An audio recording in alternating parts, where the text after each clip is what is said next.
You still laying in bed? Come on, man, do something. But what's the point? I'm out of juice. I can't even create. Not with Legos anymore.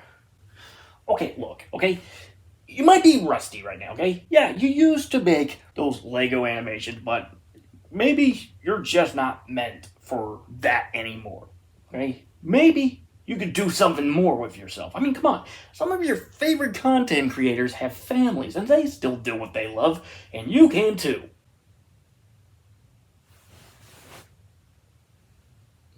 You know?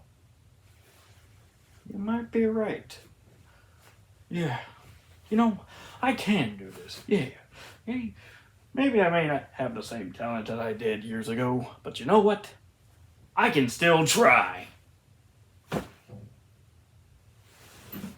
But I don't have it in me anymore. I'm out of juice. What am I supposed to do? Hey, come on now. I know you can do it. Alright? In fact, how about this?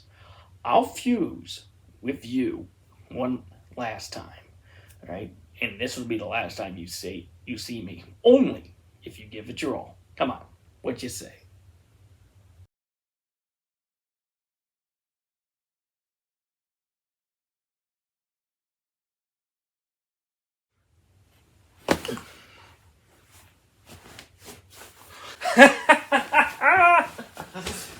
Let's make some videos.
Well, my friend, are you ready for another round? Yeah, come on. Yep. Ready? Alright. You aren't always one to stay in your seat. There we go. Hey guys, Super Josh XD001 here. Yeah, you might not know me much, but I'm hoping that this will be my chance for you guys to know me. Yeah, particularly in the realm of gaming, because hey, who doesn't love some games? So with that said, I want to go over the games that came out in the year 2024. Now some games I have played throughout, and some not so much. But there is a lot I want to talk about. 2024 was definitely a roller coaster of a year, like most years. It had a bit of a slow start, and a few gems sprinkled here and there, but nothing that got me wowed until halfway through the year when things really picked up. So grab some food, get comfortable, because this is my 2024 recap.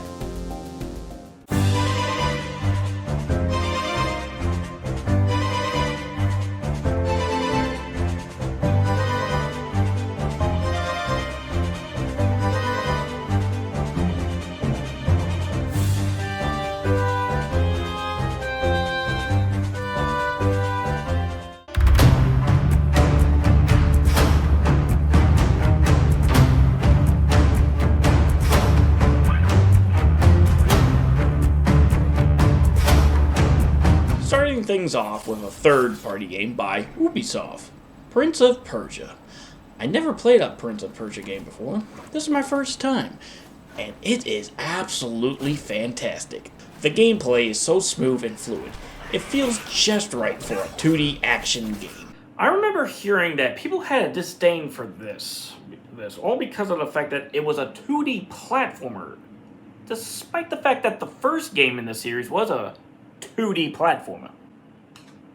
Though speaking of 2D games in Ubisoft, did you know that this game was made by the same team behind the Rayman games?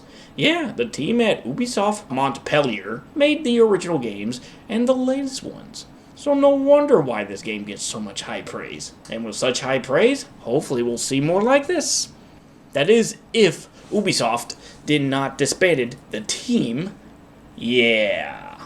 It hadn't even been a year despite all the love and praise this game received. Ubisoft just wanted their talent elsewhere because they set a very ridiculously high expectation in the game's sales. Like millions of units, because 1 million units was just not enough. The development studio is still alive, but not as big as they once were. And this is why we can't have nice things, okay? Big corporations want to punish the talented. Now, talking about the game more itself, it really is quite amazing. The combat and movement feel so fluid. The backgrounds and character art are beautifully well made. It's truly one of the best looking games I have ever seen, at least for Switch, and one of the best performing games on Switch since it runs at 60 FPS. Can we just talk about the characters for a second? Because Sargon looks freaking cool. I like the dreads, and paired with his outfit design, especially when it comes to those wicked finishers. The other characters aren't half bad either. The Immortals, a group of mercenaries with different skills and traits. They kinda sit on the fine line of being generic and playful characters. Rain of fire! Keep running, Sargon! We must eliminate those Kushan archers. Leave it to me! Like, yeah, some have that character trait you would expect, but comes off like a group of friends looking for some fun. You can hear that in their voices. I'm telling you, Prince Hassan may be my son! Oh, that's nonsense. He looks nothing like you. He took everything from his mum, that's all! Orad, you are really not her type. Whose type? In the intro, they help save the kingdom from an invasion and now tasked to find the prince who got taken away by this one woman to this sacred mountain called Mount Quoth, for reasons we aren't sure of. At one moment, we find the area where the villain has taken the prince on this high ledge. Now, you would think the immortals can jump up there since they can jump really high as you can see, but for just some odd reason, this ledge is just too high for them. Logic. They go their separate ways, and as Sargon, we gotta find a route that will take us to the prince in the means of exploring the area in this Metroidvania design. Like you would expect for a game of this genre, it has a map, and a lot of pathways and secrets to discover. Though it does have a feature that is quite nice to have in this sort of game, a photo feature. You can take a snapshot of an area that might have something of interest that you would want to come back to later, like this unreachable chest. I appreciate this since I don't have to worry about forgetting something like this later on, and to know what kind of obstacle I am dealing with when I eventually return to the area. There's also this Dark Souls-like feature with the save points. Whenever you save at one of these trees, you get a full heal and refill your potions. And at the same time, all the enemies you once fought are brought back to life. I like that. Now, when it comes to the combat, it can be a bit of a learning curve when trying to attack enemies because of Sargon's movement options. That's where Artaban comes in. After a few minutes of the game and exploring the citadel, you'll come across a camp where you'll find Artaban standing in one of the corners of the room. He'll give you a proper tutorial on how to play the game proper. Yeah, after how many embarrassing moments I had to deal with, now I get the proper help. His tutorials are pretty helpful and help me understand what possible combos I can make with my movement and sword swings to really get the upper edge on my enemies. I like the way you can chain combos, like going for a slide attack followed up with a quick swing of the blades. Just really goes to show how much effort went into making the game feel amazing, though it will take some time to get adjusted to once I continue playing. Yeah, I never played the game all the way through. I wasn't in the right state of mind when the game came out, but now I'm more intrigued to play more and see where the story goes and how the gameplay evolves the more I progress. It's definitely a keeper, but one not to sleep on. I can at least say that much. It feels like a good time and one I plan to finish, hopefully soon.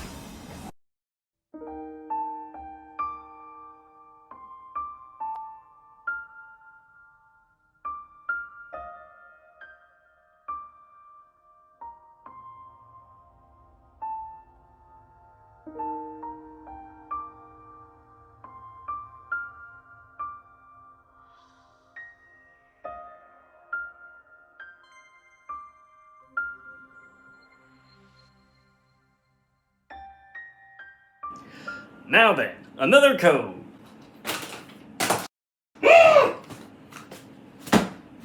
Like falling dominoes. Did you know this was a Nintendo IP? I sure didn't. I also didn't know that the original games this remade collection was based on were a DS game and a Wii game that never came to the US. Those being Another Code, Two Memories, the majority of the focus for the video, and Another Code R, A Journey into Lost Memories. I'm always down for Nintendo to bring back some old IPs back into the spotlight, like this, plus some other titles that I won't mention quite yet, but they've proven that they do care about their legacy, and are willing to give them another chance, even if they won't sell nearly as well as, say, something like Mario or Zelda. Just goes to show that they don't just sit on their IPs. Plus, it's just nice to experience something from a genre they don't normally develop or publish much in.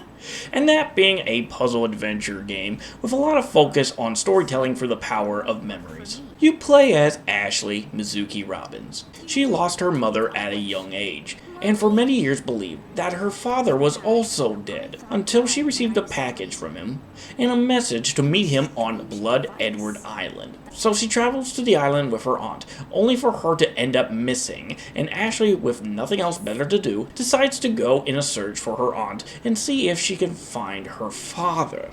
And along the way, she meets a ghost that goes by the name of D. He doesn't remember much, and Ashley agrees to help him recall his memories as they explore the island. And that is as far as I got before deciding to stop right then and there and move on. Look, I just wasn't in the right state of mind to play it, and it came a day later after Prince of Persia.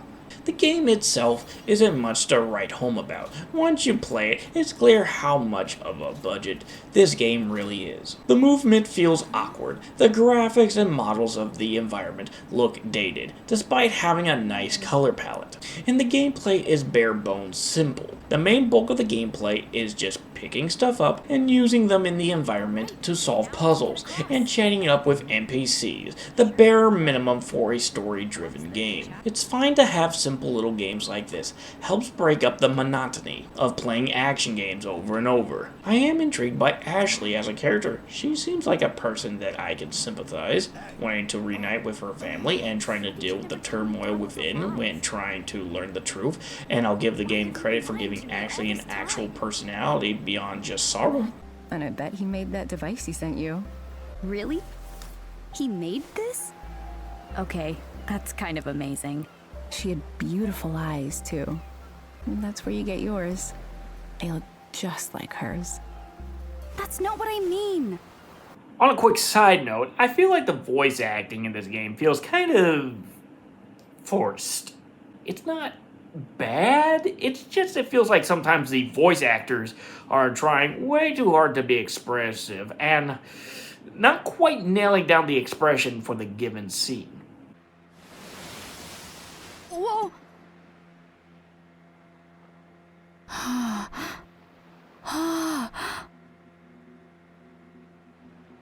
So that's Blood Edward Island? Right you are, miss. That's our destination. So... Ah! Excuse me. What do you want? I just want to know your name. I like Ashley's design too. Nice casual look for her attire, although her pouch isn't quite connected to her pants.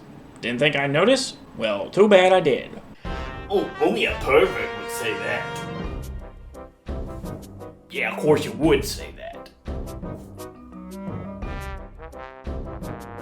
I also like the little detail that she's wearing her school's hoodie, North Wales University. Think about this for a second. If the mascot is some bunny rabbit, then do they have a sports team? And could they take an innocent bunny and make it look cool? I can't wait to experience this game fully. It's just the right amount of mystery and charm that I'll be sure to play right after I get done with one particular game. Just so long as I remember to play this next. Can't believe I've made friends with a ghost. What a day. We're friends? Aren't we? You're right. Friends it is. Glad to hear it. Come on, Dee.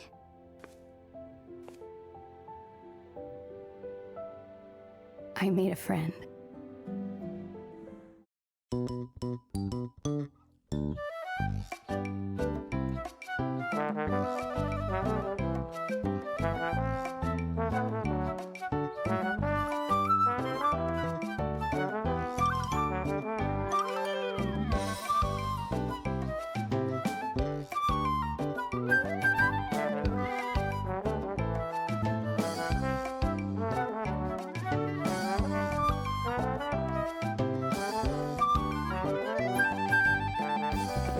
Well, we finally got a brand new Donkey Kong game on the Switch! Everyone rejoice!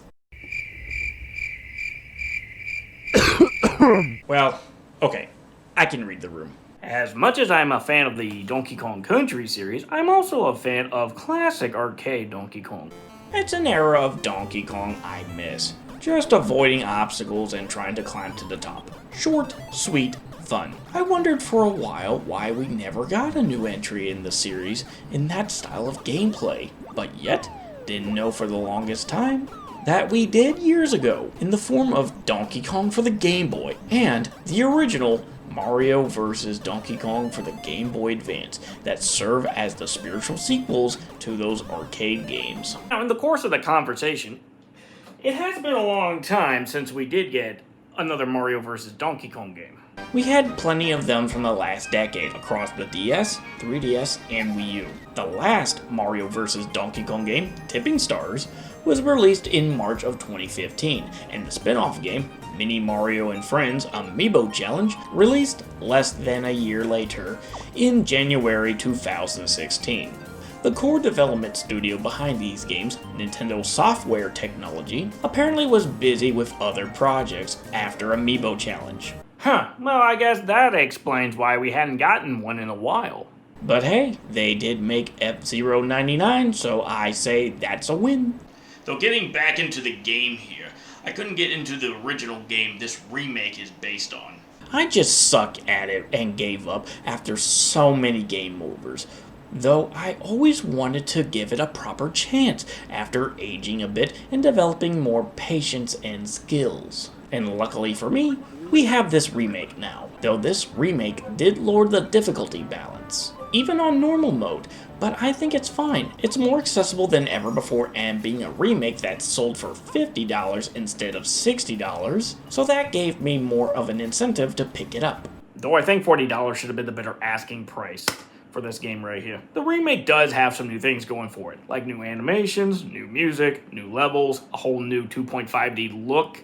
It's like something out of Super Mario Maker. Donkey Kong looks amazing with that hairy detail, probably better than all of his other appearances in the Switch era. Though Mario looks a little off. Maybe it's the lighting, couldn't tell you. I do like how they changed the cutscenes from the original. Didn't like how they made out Mario's character in the original. I just preferred modern Mario with his patient and welcoming demeanor. Hey, it's okay. Here.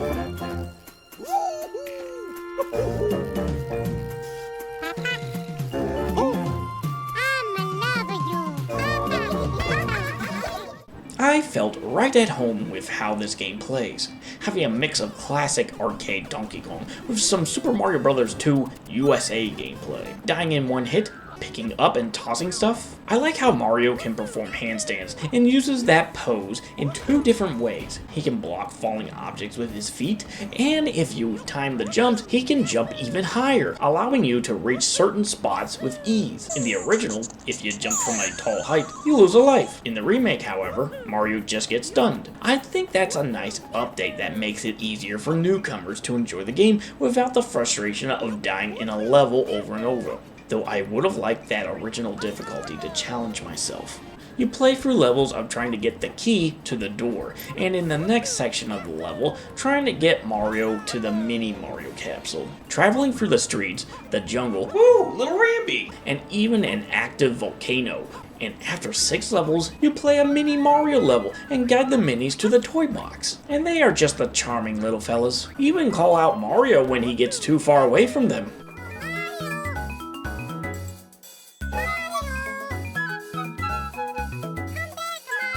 The music, oh boy, I love me some jazzy music. Since I never played much of the original GBA game, I got a bit nostalgic from hearing some tunes that I heard in other Mario vs. Donkey Kong games, like the jungle music.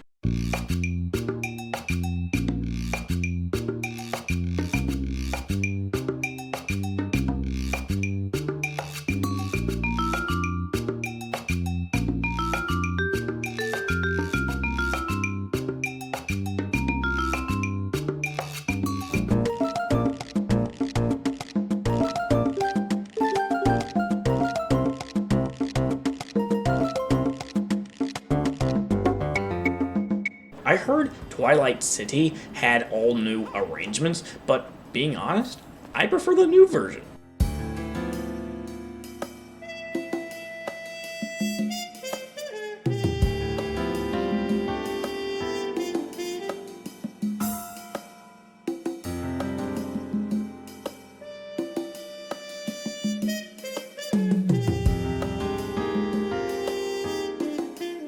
Once you continue throughout the game and beat Donkey Kong at every world, you'll face him again in a classic arcade setup where he chucks barrels at you and you chuck barrels at him. And after you land that final blow,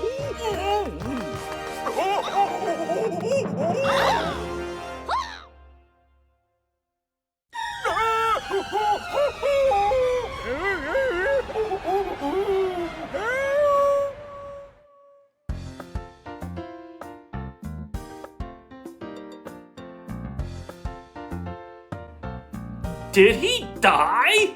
Holy crap! that was my initial thought after witnessing that. Just cutting to Donkey Kong falling and going straight to the credits? I mean, I hope he's okay, but jeez. But no, he survives the fall. And then the game continues with more levels. Ooh, this time you have to guide one of the mini Marios with a key to the door. I like the change of pace. After traveling across all 8 worlds again, you refight Donkey Kong on top of the construction building once again, and...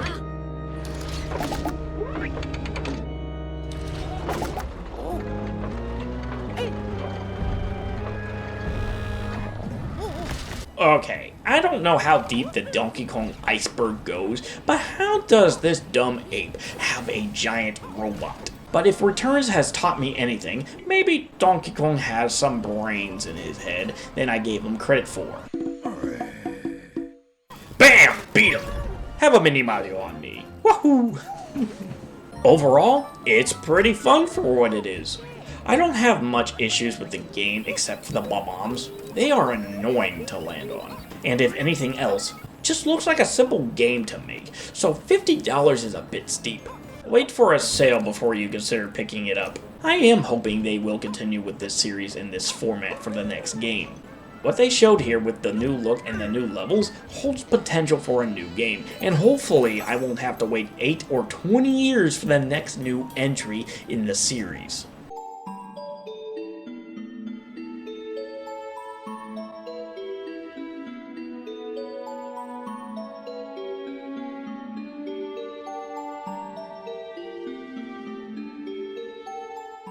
My first gaming console was the Nintendo 64. I have very fond memories playing this growing up, so when I found out about this game and played the demo, I knew I had to be there day one to play it.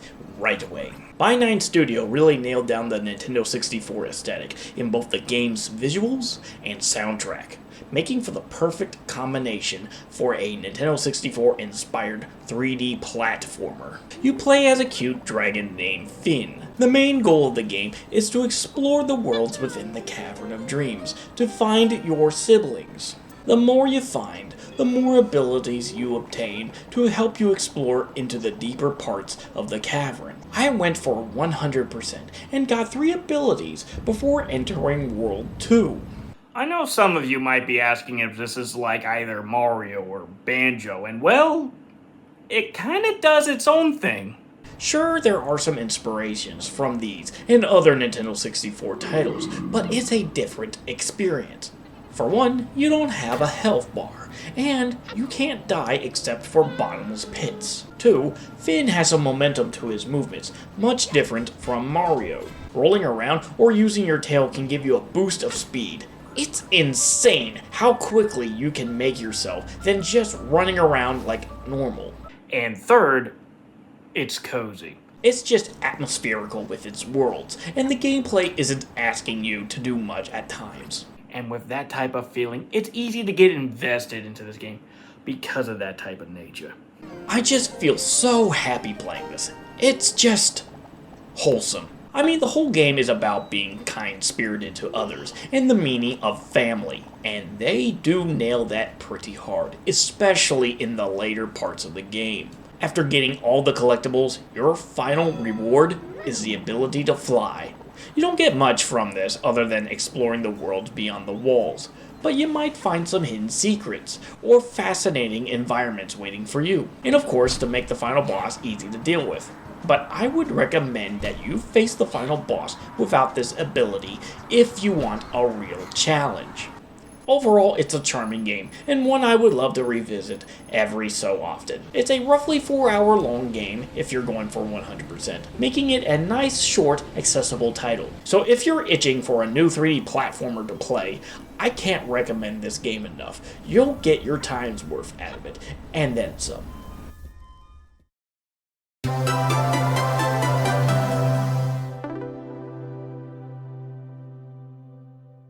I like a good puzzle game to keep me distracted every now and then, and ever since the Switch era, only one puzzle franchise kept me hooked, and that being the Picross games. They're simple games of just connecting the dots on a grid to make images. It's nice and simple, though this particular title, it's not just one game, but a whole bunch of games. Basically, it's a collection of the Picross E games from the Nintendo 3DS. Since the 3DS eShop has been discontinued, this collection is the best way to access these games. Though I like how they handle this collection.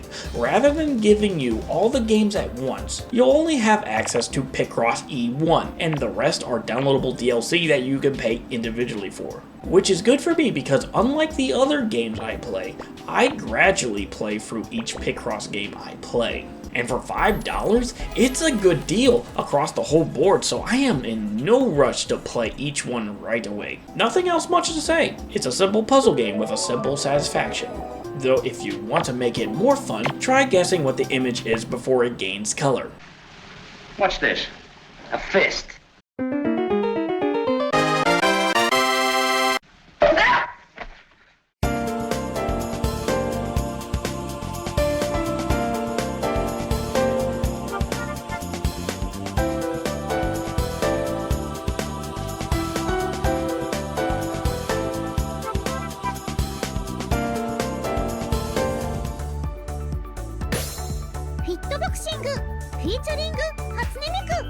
Shut up! Hey, you're up. Listen, I'm not a weeb, but I couldn't pass up this opportunity to get a fitness game starring Hatsune Miku. Ever since her Fortnite collab, I am starting to get why people love her music. My favorites being Anamanaguchi, World is Mine, Anger, and Silence. But yeah, I thought it was intriguing for a fitness game. It was only in Japan. Probably never going to get localized or anything. I would be famous for owning such a game, a rare game in my collection. That was until I found out that they were going to have an English localization in September of 2024.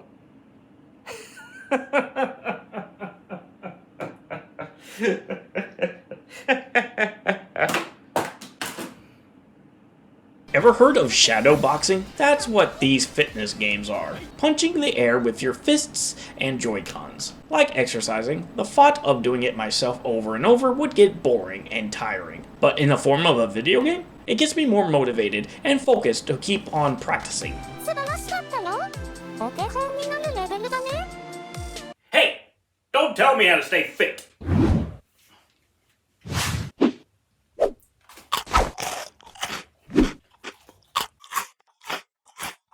Just swinging your punches in time with the beat, though sometimes those punches won't connect. We are talking about motion/gyro controls here. Sometimes they work, sometimes they don't. Though I did find it that if you swing in a particular motion, it will work, but even then, you just gotta deal with that issue anyway, because it's not really about the score you get, it's about your body at the end of the day. And as the masochist you are prone to pushing your body into the deepest stress and pain with each workout.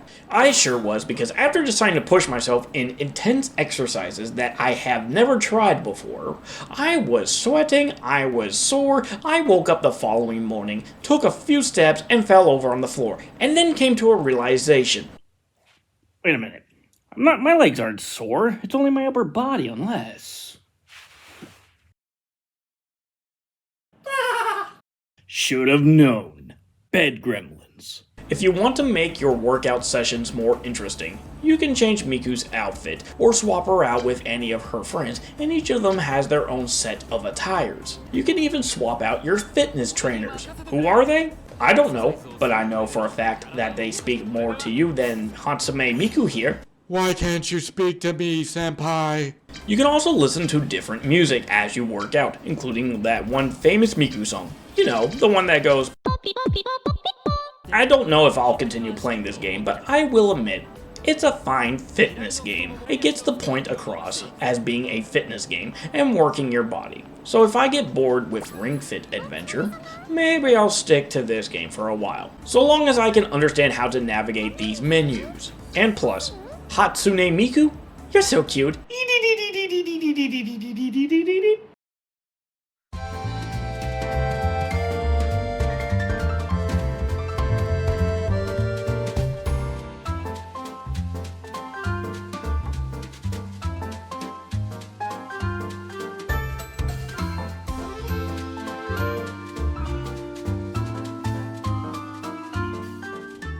Ooh, finally, a new Peach game in well over 18 years?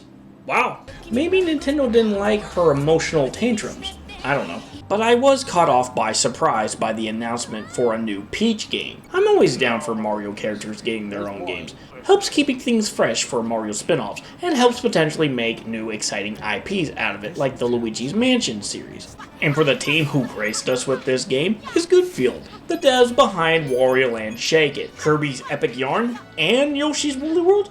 Heck yeah! They always seem to breathe new life into dormant IPs and make them fresh again. Though that does beg the question, what kind of game would Peach have? A platformer? Cooking? Modeling? Well, what Goodfield gave us for a Peach game is basically what I can only describe as a variety pack. You know those little cereal bundles you can find in stores that gives you different flavors of cereal? Well, that's the best way to describe Princess Peach Showtime. You'll get some gameplay of different varieties, and there'll be ones that you'll like, and ones you don't like or be indifferent to. Story-wise, it's a pretty simple premise. Peach gets invited to a theatrical theater ran by these beings called Theets, which I thought were some anthropomorphic wigglers given their designs. They want the Mushroom Princess to enjoy their shows, or maybe their business is doing bad and needs some royalty to help rack in the funds. I'm on to you guys. But suddenly, a masked figure, who I thought was the sage from Cavern of Dreams, named Madame Grape, appears out of nowhere, and with the help of her hoodlums, the Sour Bunch, takes over the theater and traps everyone inside. But with the help of this floating creature named Stella, the two restore the theater to its normal glory. Each floor has 4 plays, aka stages, that you have to play through in order to unlock the boss fight for that particular floor. Rinse and repeat this until you confront the madam and restore the theta. It's a pretty simple setup. As you play, you can dress the princess up in different outfits, though sadly, these outfits are nothing more than reskins of her standard dress. Some of the basic ones are kind of dull design-wise, but beating the bosses gives her more of an appeal to her appearance. The dresses serve nothing more than just cosmetics, but it's a nice break from the usual Peach design, especially when exploring the plays on each floor. You explore the levels in a 2.5D perspective, much like Super Mario 3D World. You start off with nothing but a basic jump and a ribbon pep maneuver. I don't know. It's not really an attack. You liven things up around you. Bushes, lights, feats, enemies, they all give off a sparkle of light when you hit them, and makes things better. With money! Happiness is in the form of money. And this is all you can do until you come across a play's sparkle, which Peach can inherit the ability of that specific play. First one you obtain is the Sword Fighter. She can run around and slash at her foes with her sword. In combat, if you jump right before the enemy attacks, Peach will go in this graceful dodge maneuver that not only looks cool, but also can be used to stun enemies. When you're exploring the levels, you can find some certain spots where you can make a pose. You either get money or a sparkle gem, the main collectible in each play. Sometimes these can take you to an underground bonus stage where you'll be rewarded with coins or gems. Most of the combat plays have you fight a mini-boss at the end, or otherwise just do whatever final challenge that play has set for you. A nice way to show off your skills. Also, depending on the play, Peach's expression changes to reflect the tone of the outfit. It's nice to flesh out her character, just so long as people don't freak out over it like they did with the box art. Yeah, there was a bit of a controversy regarding the final box art. The original had her looking cutesy cheery, while the new and final design gave her a more serious yet confident look with a face that kinda looks like movie Peach in a lot of ways. Personally, I'm fine with either version. But the final design invokes a feeling of, yeah, this is my game, I'm the star here, sort of vibes. Which do you prefer more? But getting back to the game, the next Sparkle, oh, getting old Thomas here. Sparkle, sparkle, sparkle! The next power for Peach is Patisserie Peach. I like this one a lot. It's just simple mini-game challenges of having quick reflexes as you decorate or whip up some delicious treats. Next up, Cowgirl Peach. Woo dang! You rock that attire, girl. You lasso objects and enemies around you and chuck them around. You even get these auto-scrolling sections where you chase the baddies on horseback. Ninja Peach, ho ho ho! Now we're talking. This is arguably the best sparkle in the game. First off, the music.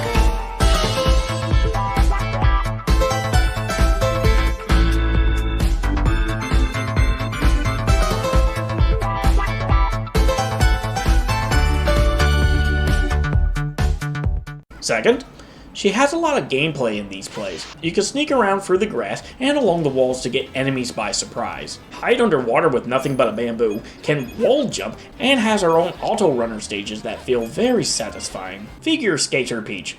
Oh, she just gives off such elegance. You can perform specific maneuvers around certain spotlights and NPCs to perform dazzling displays. Detective Peach. This one being much more of a slower pace since it's about puzzle solving and investigating the environment to solve the case. You even get to press NPCs Phoenix Wright style. Hold it! Just don't spam it or get hurt. Dashing Thief Peach has you with a grapple hook. You get to swing on some propelled hooks, stun enemies, and hack your way through doors until the final act where you get to paraglide across the sky. They really made her cool here. Mermaid Peach has such an angelic voice. You can control the underwater sea life with your voice and participate in a rhythm minigame at the end. Almost there, guys. Mighty Peach, a superhero that can lift heavy objects and gives a powerful punch. And then finally, Kung Fu Peach. She can kick butt. I know I haven't got much to say since the other combat plays are similar in a lot of ways in terms of gameplay. How can Kung Fu Peach stand out? Well, you can find a column and perform a roundhouse kick. That's it. Yeah, it can get a little samey with some of these plays, but I'll give them credit for trying to break up the immersion. But yeah, that's each Sparkle Power. They follow a similar setup with 3 different plays. The introduction play, the second play that starts you off with the Sparkle Power at the start, and then finally, the last play that puts you through a challenge with said power and progresses the story. That's pretty much what Showtime is all about. Since this is a game with collectibles, is it worth going for 100%? No. Not really.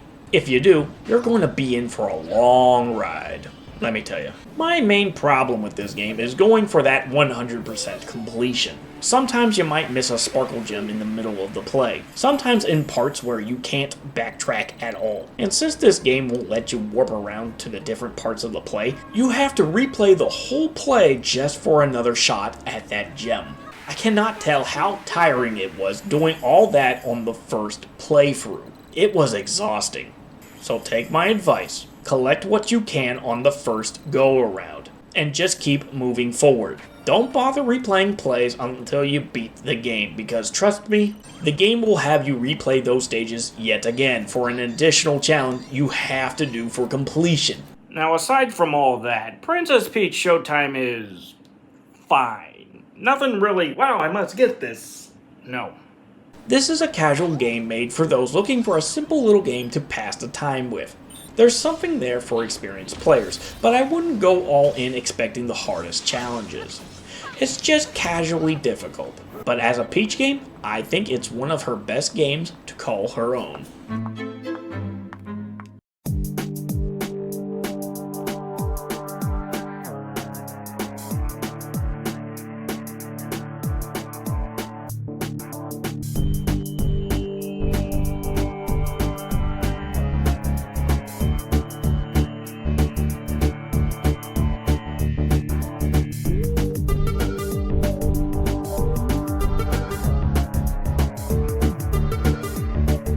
Here's yet another N64-inspired platformer. I heard Corn Kids was pretty good.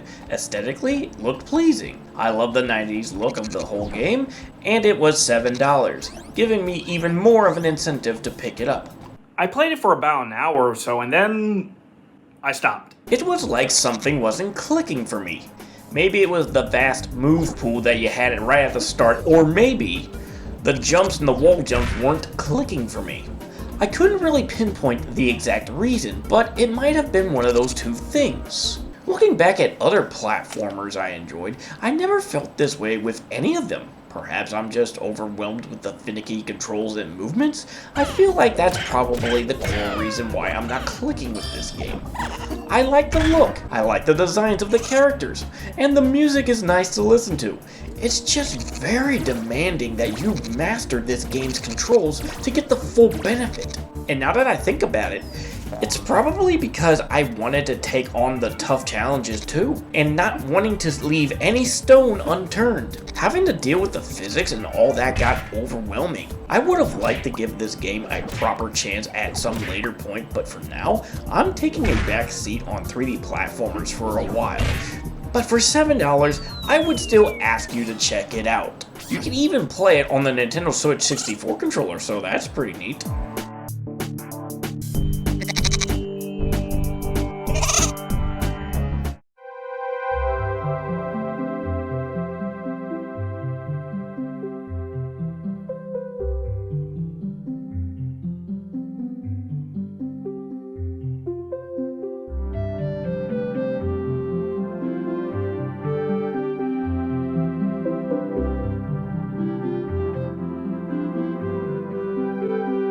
Was this another dormant IP from Nintendo that finally got a new sequel? Well, color to be impressed. I never played much of the original game on the Wii, but I was immersed with what I played. It's a game about exploring the undersea life, learning about the biology and the vast discoveries as you deep dive into the deeper parts of the deep blue. And this game is no different from what it aims to do, though there are some differences from the Wii original. For one, no boat or surface. You can't even come out of the water and drive around to the different spots in the environment. Whether you are doing the story missions or the open world dives, everything in Illuminous is preset. Second, online multiplayer. The original had online, but I believe it was only with your friends if I'm not mistaken. The Switch, on the other hand, can allow you to swim with other players across the globe. And thirdly, and the most important difference, no prayer. The theme of Endless Ocean is not in this game. In fact, from what I played, I did not hear any vocal pieces of music. I felt that prayer had quite the impact on the whole tone of the Wii original, making underwater exploration feel magical and appreciating the mere beauty of the sea in a way that I didn't think otherwise. I heard this game gets a lot of flack online, but honestly, after playing it, it's actually still a charming game. I understand that what you see here may not be appealing or perhaps boring in your eyes. In fact, yeah, it's probably not a game I would recommend playing. It's hard to sell anyone on a game like this. But what I found was a game that left me with a sense of curiosity and wanting to explore the deep unknown and cherish the beauty of nature. I may not be an Endless Ocean fan, but I believe I have the heart of one after all that I experienced.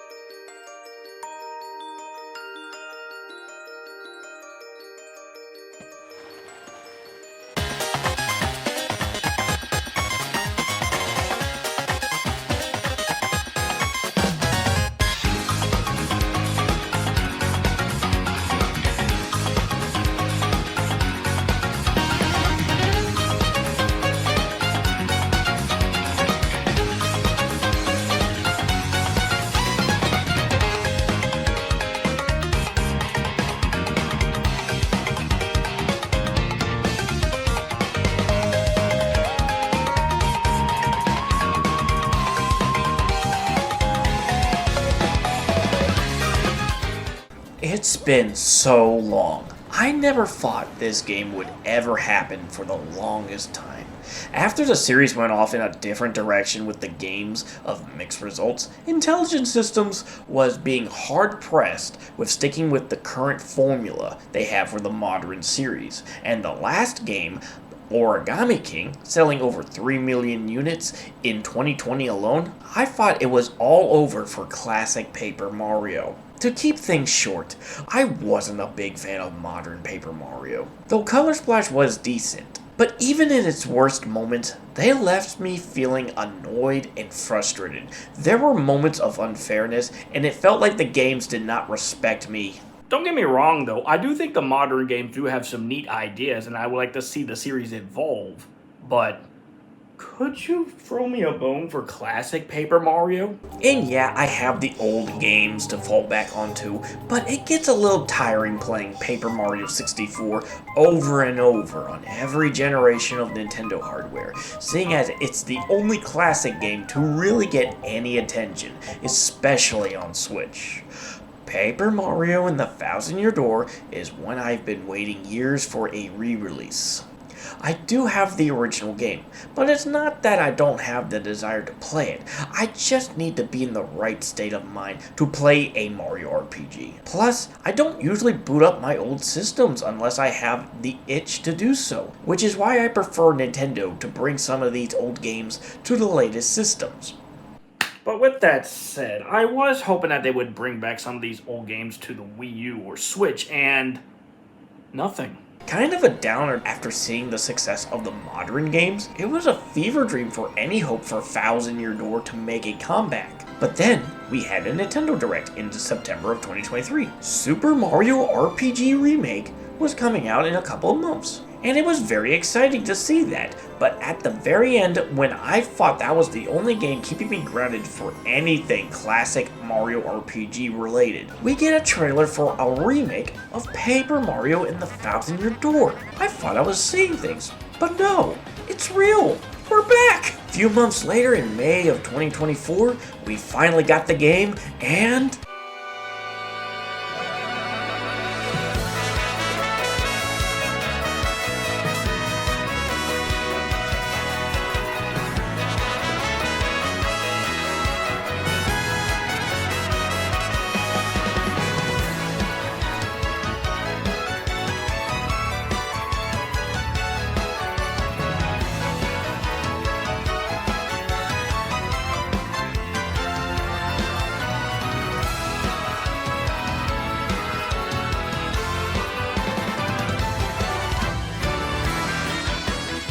Man, I'm so happy I could just cry. Just having a partner walking around with you, using their abilities to help solve puzzles, and encountering enemies on the field, battling enemies, and getting EXP, making it worth my while, leveling up any of my stats, making me stronger, and using badges to get even more versatile in battle. It's so good to be back. I like the new changes in this game, like the presentation, new frames of animation, not just for Mario, but the partners too, and the civilians and other NPCs look even more livelier than ever before. Lighting effects and terrain design look very nice, that had that modern Paper Mario look, but also sticks true to the original. The music too, not only did they took the original tunes and remixed them up, but also got some new tunes, making the soundtrack even more appealing to the ear. This is wonderful stuff. Though, while the whole remake is true to the original game in every aspect, it does have some flaws. Not just ones from the original game that are still present in the remake, but also new ones, though minor. But at the same time, there are some changes that make the remake better than the original as well. Starting off with the performance, I do like the game runs in widescreen and the resolution is at 900p, but I am disappointed with the game running at 30 FPS, as opposed to the original that ran at 60 FPS. Though it is worth mentioning that the last two Paper Mario games, Color Splash and Origami King, both ran at 30 FPS, so at the very least, it's consistent. While the frame rate doesn't disturb me while exploring the overworld, I feel it does affect me the most in battles. I do swear that most of my button-timed presses when performing moves does not get registered half the time, and it gets annoying. Like the original, this game does have you backtrack through previously explored areas, and it keeps everything in a hallway design. Personally, I don't think this is a big issue. Backtracking can be a double-edged sword, where it's fine for some segments and annoying for others. But with how many rooms there are, and dodging enemies in the overworld is pretty simple, I don't think it's as bad as some people are making it out to be. But that's just me. Though I will admit that some segments in the original where you have to backtrack, it does feel annoying, like in Chapter 4, going to the creepy steeple, then returning back to Twilight Town, then returning to the creepy steeple, back to Twilight Town, and then returning to the creepy steeple to finish the chapter. Luckily, the devs fixed this in the remake, so after getting Vivian to join your team, you do have to travel on foot back to the creepy steeple, but once you go to a certain route you couldn't access before, then you get ingress with a pipe that takes you right back to Twilight Town, and now you can short hop between those two locations, cutting down the playtime. I appreciate this change, makes Chapter 4 way more bearable and more enjoyable in the long haul. The game does fix some backtracking issues, though not completely, but nonetheless, changes made for the better. Now, if I were to get more nitpicky, the music.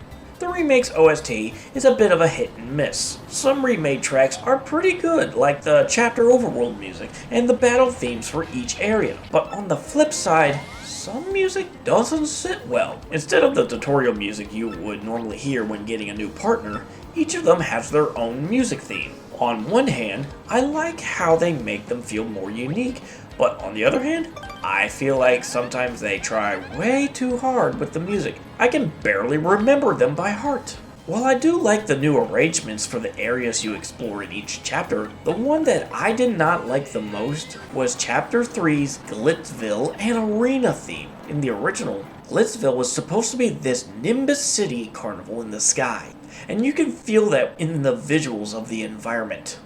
But in the remake, it's like some Kung Fu town.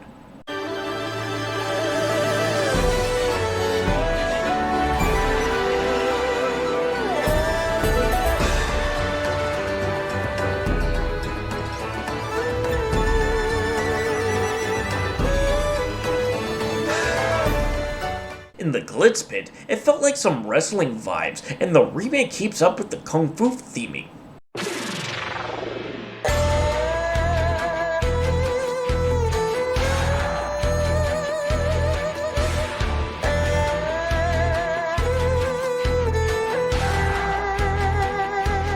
If there's one thing I appreciate a lot from this remake, it's fighting Prince Mush. For years, I had imagined what it would be like to fight the former champion of the Glitz Pit arena, and they delivered! And oh man, it's one of the toughest fights in the whole game, but with some patience, I achieved victory. Now lastly, I do have one more issue with the game, but it's both a complaint, but also a compliment. Just like Super Mario RPG Remake, it is a remake of an already great game and nothing more.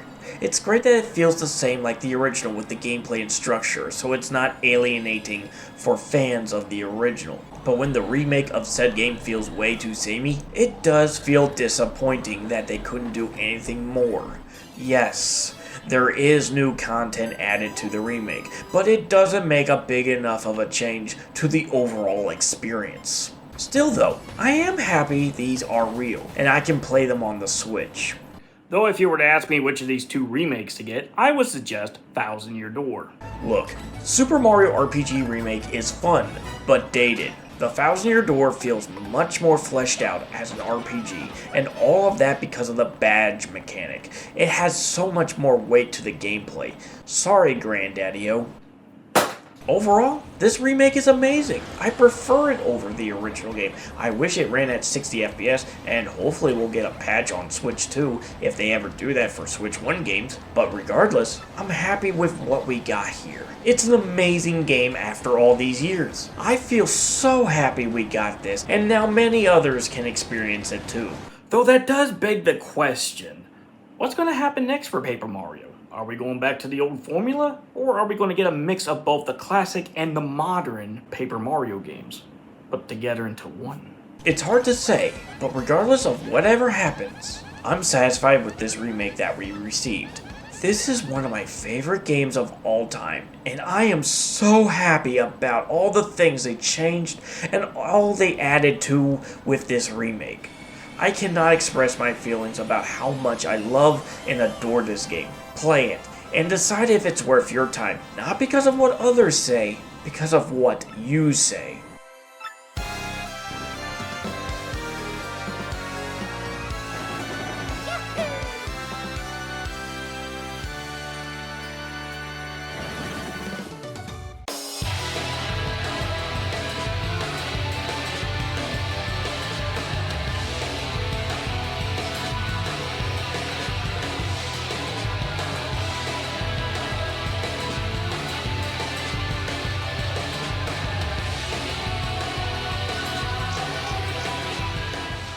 Here's yet another JRPG that I never played. Yep, this segment is going to be short. Not like I'm tormented by the idea of playing a JRPG. Hey, I would like to give them some time, but they also take a lot of time to play. I only picked this up for two reasons. Number one, I have the original game, and with this being a definitive version, I had to see what they added to make this the definitive version. And second, and most importantly, if I bought this day one, I get it in a steel booklet. So now I can say I own two different copies of Shin Megami Tensei 5 in steel booklets. Beat that!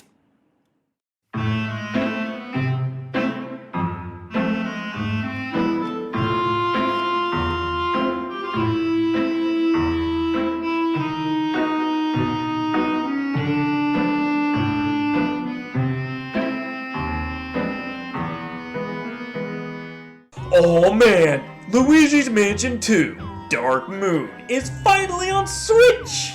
Why did they name it Dark Moon and not 2? It's weird. Anywho, we got another remaster on the Switch, and it looks amazing! I love the visual updates. This remaster was done by Tantalus Media, the same studio behind The Legend of Zelda Twilight Princess HD and Skyward Sword HD. I'm still waiting for that Twilight Princess HD port, but Luigi's Mansion 2 definitely needed to jump ship from the confines of the 3DS. My hands are huge and I don't want to get cramps just from playing games on these old portable devices. So if a game from one of these old portable systems is on Switch, I'll be a happy man because playing with a proper controller feels just right. Though speaking of which, since the original game was on 3DS, this remaster does keep the elements of the 3DS still present in the Switch version. The dual screen functionality from the original game wasn't that deep because it was nothing more than just having the bottom screen used as a map and displaying some icons for your health, coins, and whatnot. On Switch, Luigi's health, money, map are all present in the corners of the screen. You can even change the dark tone of the game if you thought it looked a little too bright. So it's nice and appreciative that this game has a darkness setting, making areas feel just right with the lighting and the darkness. Visually, this is where I feel the game really shines. The models have an almost turbo smooth look, and I can barely make out the edges of the 3D models, at least from afar. The textures have a much higher resolution, making for more detailed looks on the characters and the environments. Looking at Luigi, that is a good looking pair of overalls, and his poly count is massive. Though I don't like how he looks when he turns his head. Ooh, man, buddy, you alright? It may not be as visually impressive like Luigi's Mansion 3, but that's not the goal for this remaster. It's just a remaster of a 3DS game, and that's all it needs to do. This game is what I feel needs to be the standard when it comes to remasters on new hardware. Keeping that original look of the original game while improving the presentation like higher textures and models. See that, Skyward Sword HD? Luigi's Mansion 2 did it better. Get out of here. Get out of here.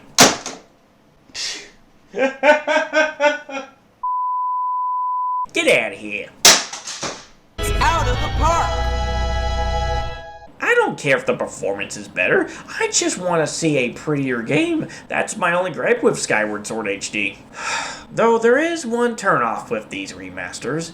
They are fully priced. Yep, that's a big stinker, having to pay $60 for these old games that are questionable on the price. But Luigi's Mansion 2 HD, I feel is a remaster that kind of earns that price tag. I would have liked it lower, mind you, but I feel comfortable enough to pay the full price. You are getting a game, higher polygon models, redone textures, runs at 1080p, and has online multiplayer. I feel like that's enough to justify the price tag, in my opinion. Plus, it's a fun game overall. I like the new ghosts that you encounter. The gameplay feels much better than the first game. Much more personality.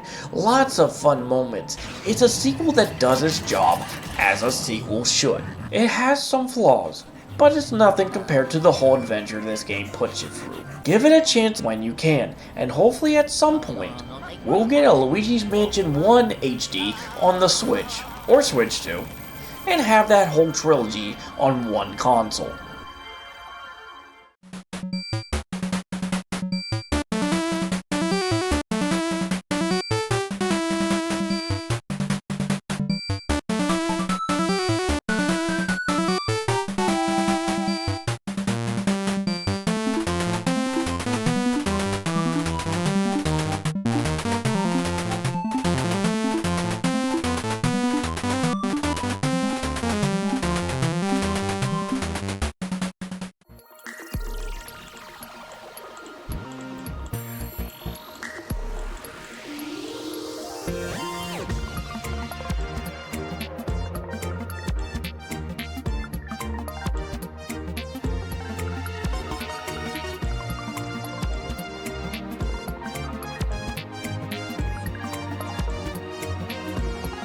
This part of the year was kind of sparse. There was Nintendo World Championship NES Edition, which was cool, but I was just tired of the NES nostalgia.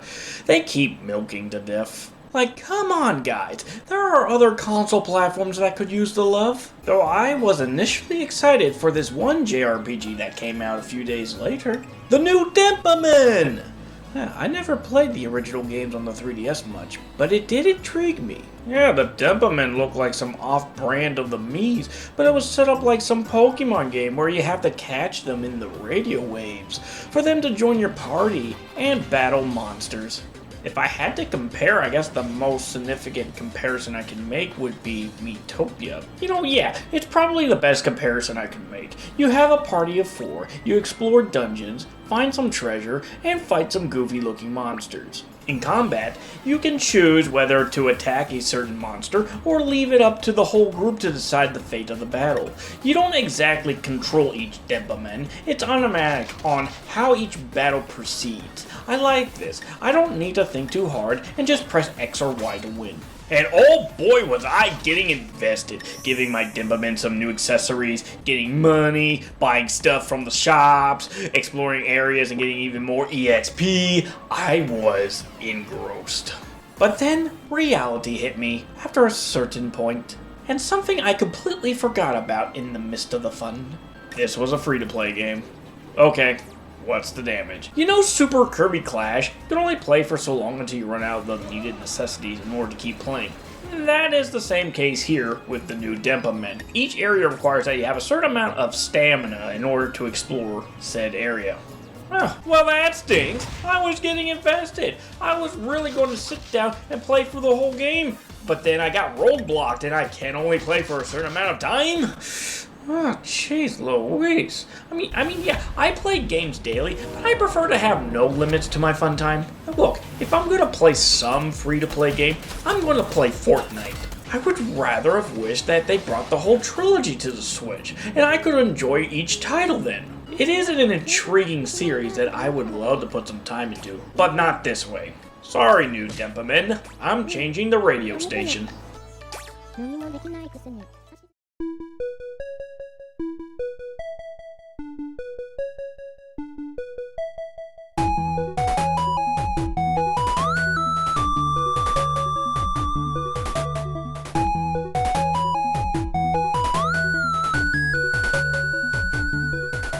Now, while I did not play the latest 2D Zelda game, I did, however, play an indie 2D Zelda game called Castaway. It's a short little game with a lot of portable 2D Zelda influence. You play as some short blonde kid who gets shipwrecked on this small island, and all his tools and dog companion get taken away by these pterodactyls, and you got to explore the whole island to retrieve them all back.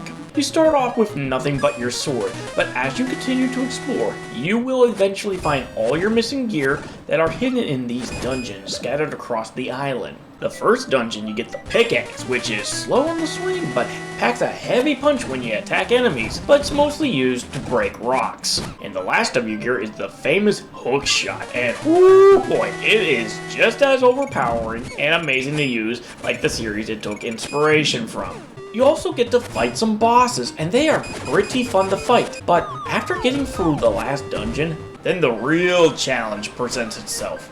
The tower. It's a gauntlet that tests your patience. As you ascend through each floor, you fight enemies, avoid obstacles, trying to get to the top. The enemies drop coins, which you really need so you can unlock some bonus boost for either your attack or defense. It's random on what you get, but it makes every replay of the tower a lot of fun. And if you get yourself to the top, you'll fight the pterodactyls as the final boss. They aren't easy, but with some patience and a good eye on reading their patterns, you'll eventually win, and it's the most satisfying feeling I have ever felt with such a challenge. I've played plenty of Zelda clones in the indie space, but Castaway is arguably one of the best of the clones. It's short, it's simple, and very replayable.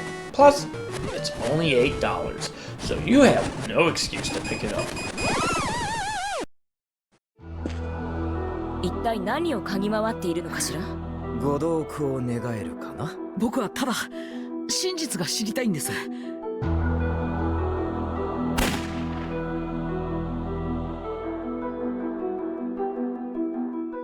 Oh boy, yet another game I didn't play.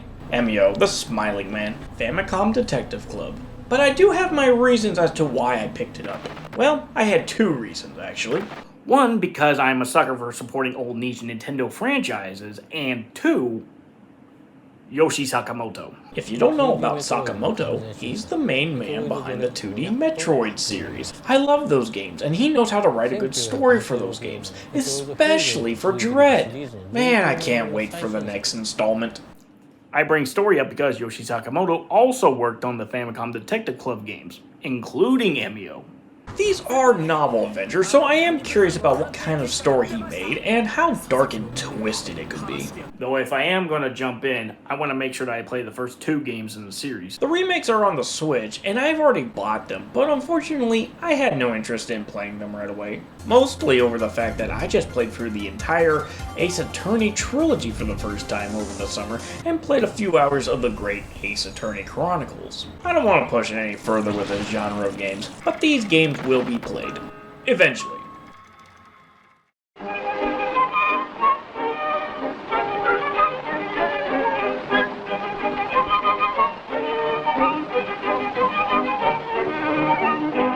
Oh boy! Ugh.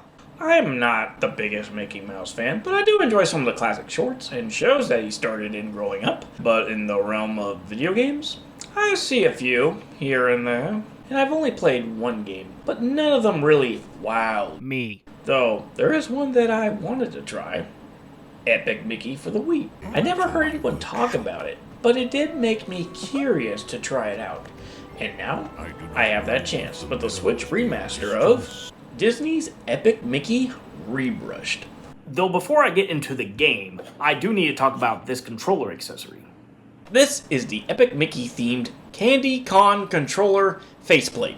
It's a third-party controller made by GameStop that allows you to customize the look of your controller. You can change the D-pad, thumbsticks, and of course, the faceplate. I'm only talking about this because when I pre-ordered the game, I got this accessory with it. So I got an accessory for a controller I don't even own. I guess that's a way to entice customers to buy their products, but it's still weird. Returning back to Epic Mickey, this remaster was brought to us by THQ Nordic and Purple Lamp. Same studios responsible for SpongeBob SquarePants Battle for Bikini Bottom Rehydrated. Wait, hold up. Did they screw up those controls for the Switch version? Nope. Okay, good. I forgive you. The Switch version looks a little blurry and washed out. I get that this is the Switch we're talking about, but since this was originally a Wii game, I expected it to look a little more smoother, but it does look nice for what the devs could achieve. I like that they brought back the Mad Doctor as the villain, and he's just as goofy as the short he was in of the same title. And Oswald the rabbit is here too, but what's he doing? Is he helping me or trying to stop me? I don't get it. The world of Epic Mickey is a dark-toned place. You can feel it in the atmosphere being so grim. That is until you enter the projector and explore the realm of the Mickey Mouse shorts. All is happy once again.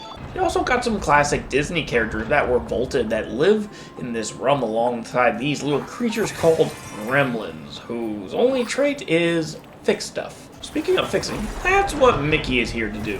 He made this world the way it was because of his selfish curiosity, and now it's up to you to guide him to save it. Or don't.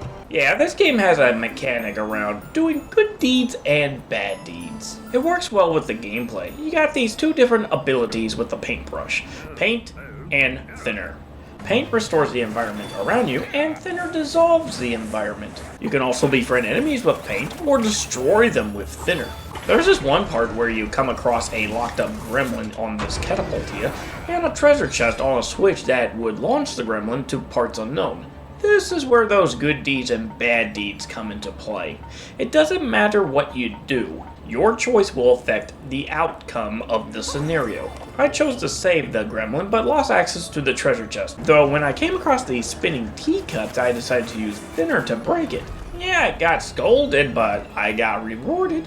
It's all good, guys. Breaking it right is always fine when treasure is involved. Bosses even have this too. I took down this clock tower boss with thinner on the first go around, but on this playthrough, I did what was being nice and used paint, and got him back to normal. It's a pretty good system that's well incorporated into the game.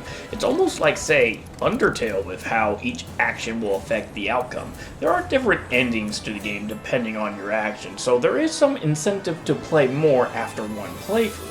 But of course, this is yet another game I did not finish. But I will admit, I did have a lot of fun with it. It looks charming, plays nice, and very classic Disney nostalgia. Maybe when I'm in the platformer mood, I'll give this game another go. But there is this other platformer that I have been playing in this part of the year.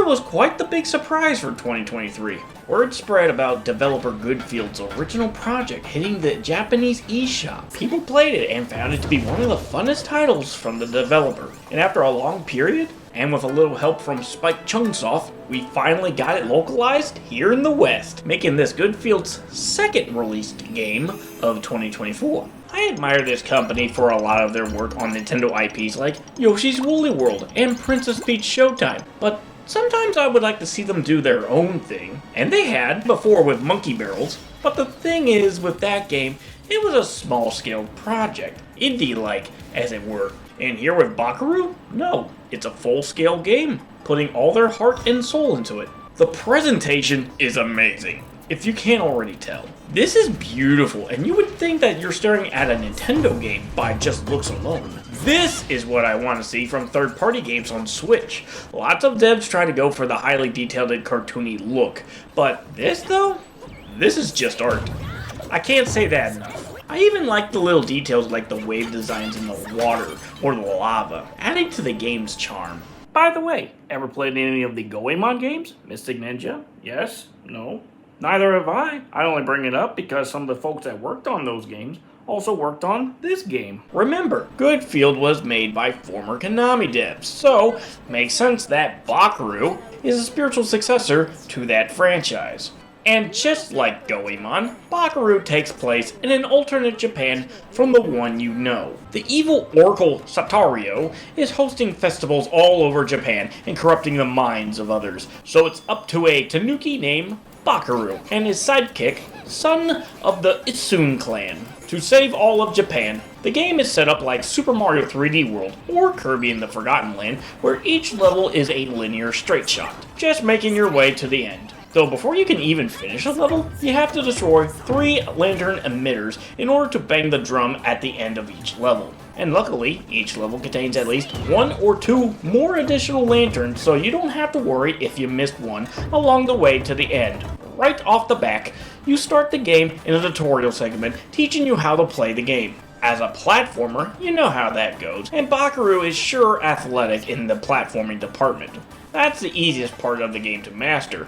The other part, on the other hand, might take some time to fully master, and that is the attacking. In this game, you attack with L and R. It is a weird feeling upon the first few hours of playing. I don't normally play games where you attack with the shoulder buttons. There is an option for the face buttons, but trust me when I say this, stick to L and R. It will take some time, but it will soon become second nature the more you play. And hey, it's fun when you get to interact with the environment with your taiko drumsticks. I especially like the gears you hit to get platforms to move or rotate. It is satisfying. As you progress, you also unlock different attacks for your Haradaiko drums. Holding down the L button will allow you to strike down a single enemy with a twirling blow. Ideal for the big fellas. Holding the R button will launch you forward in a straight shot. Pretty good for wiping out a column of enemies in front of you. But that's not the only way to dish out damage. Within the first couple of hours into the game, you'll come across the fairy tale heroes of legend. After sparring with them, they'll bestow upon you with their Henge license.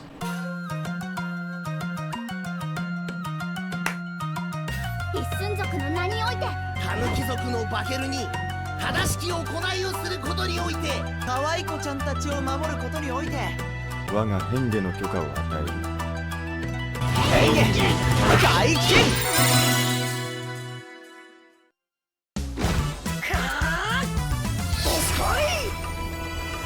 The Kentaro Henge makes Bakaru a powerhouse, being able to deal heavy blows to tough foes, and can wipe out hordes of enemies. The only downside is that it drains your Bakaru energy, and yes, that is what it's called. Why? Don't ask me, ask them. The Urashima Taro Henge gives Bakaru a pair of fishing poles that deal some quick, easy attacks to groups of enemies, either on the ground or in the air. And then there is the Momotaro Henge, allowing Bakaru to shoot enemies from afar. But if I'm gonna be honest, I never bothered with this one. I get more use out of the other two because getting up close and personal is a lot more fun than just shooting with a pair of pea shooters. Now that is all the offensive Henge abilities. Sun at the beginning of the game will bestow upon you her Itsun Henge license. Basically turns Bakaru tiny. He can fit through tiny passageways and can make him float in the air. Not really a useful ability, but maybe in the speedrun department. By the way, could we just take a moment to appreciate the music? Because man, I have a good ear for some good video game music because this soundtrack bops. You already heard the title screen music at the beginning here, but listen to Wakayama. Sounds like something out of a Mario game.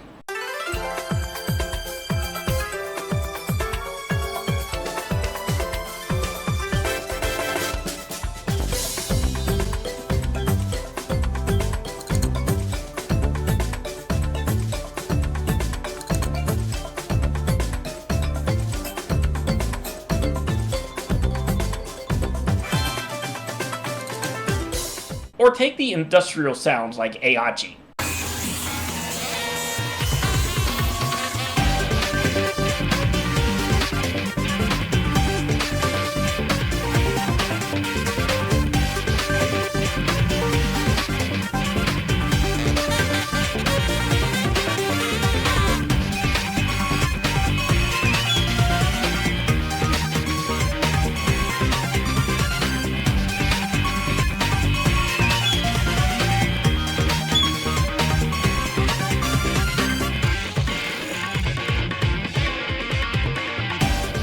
I could show off more, but it's best that you play the game or look them up yourselves. It is quite the soundtrack. In each level, you can find 2 types of collectibles. There are always 3 souvenirs that serve nothing more than just trophies. One of them is always the flag, and the other 2 are some object that's based on the Japan region you're in. I like this as it acknowledges real-life Japan, and at least gives me a bit of an idea of what stems from this particular area of Japan. Though if I really want to get to know more Japanese trivia, then try to find Scoop. He's brutally fashionable. He's a member of the Itsune clan, like Sun. He likes to hang around in 5 different locations, scattered across each level. He can be hard to miss because of his size, but if you can find him, he'll be able to share with you some nuggets of wisdom. Most of what he says is Japanese trivia, and sometimes he says things that are kinda common knowledge. Like for instance, there is a mannequin piss statue at the edge of a cliff in one of Japan's most remote locales. Going number 1 there is a test of meta. Okay, let's find another one. Okay, here we go. Japanese vacuum cleaner cords come with colored tape. Yellow means you can pull the cord out a bit, and red means you can't pull any further. Ah, very informative. How about one more? Spraying liquid lion poo along train tracks can reduce the risk of deer-train collisions. I'm sorry you had to hear that. In most levels, you might come across a Tanuki merchant named Hiroko. She can sell you some various items like some snacks, speed boosts, a recovery for your Bakaru energy, etc. Though the big ticket item you might find is her heart containers. The only way to increase your health meter is through her, and she won't part ways with those hearts without paying a pretty penny. You can gather coins from defeating enemies, and any of them that are just laying about in each level. But you'll never get large bags full just from playing the game normally, since small coins are worth 1 and big ones are worth 5. Though I did find a method to rack in the money load. Go to Hiroko, buy a lucky cat that increases the amount of coins you find from defeating enemies, then buy a paper bomb that acts like a screen nuke, and then just find yourself a level with a lot of enemies on screen, activate the lucky cat, then immediately throw a paper bomb, and boom! You'll be making moolah in no time. The Switch can't handle the raw power of the paper bomb, but it is quite the spectacle. After the second level, you might come across some levels that feature Browsby. He's a robotic dog head that can transform into different crafts. Most of the levels he's in are racing ones. Control-wise, it's no Mario Kart, but it isn't too bad. Now, at first I thought I had to beat the other racers before getting to the finish line, but that's not clearly the case. It's just a time trial as far as I can tell. Just get to the end and try not to waste any time. Not that these segments punish you for screwing up, because I still managed to get to the end and gather all the souvenirs, no problem. The other types of stages you might come across are these rail shooters. Star Fox, anyone? These are some of the best side moments. Just shooting enemies and blasting everything you can. Though when you think that's all that this game has to offer, think again. A few hours in, you'll eventually find yourself battling giant enemies in a robot called the Bumbuku. I love the Power Rangers-like introduction every time you do these stages. The gameplay here goes for something like a boxing title match where you have to knock out your opponent before they knock you out. You can punch, you can sidestep to evade, but eventually during the match, you'll get fully boiled and either launch a very powerful beam attack or punch the ever-living crap out of the bosses. It is the most satisfying feeling. Oh yeah, inside the Bumble is amazing too. You can view your progress here and see what you've collected throughout the game. Wait, is that a Game Boy display? Holy moly, I'm not even exaggerating. It's got the Game Boy green colored down, and it looks great too. Just no music to match, sadly. This game is great, but I did have a couple of issues that ruined the enjoyment. For one, there's no camera reset button. For some odd reason, for a 3D game, you cannot reset the camera.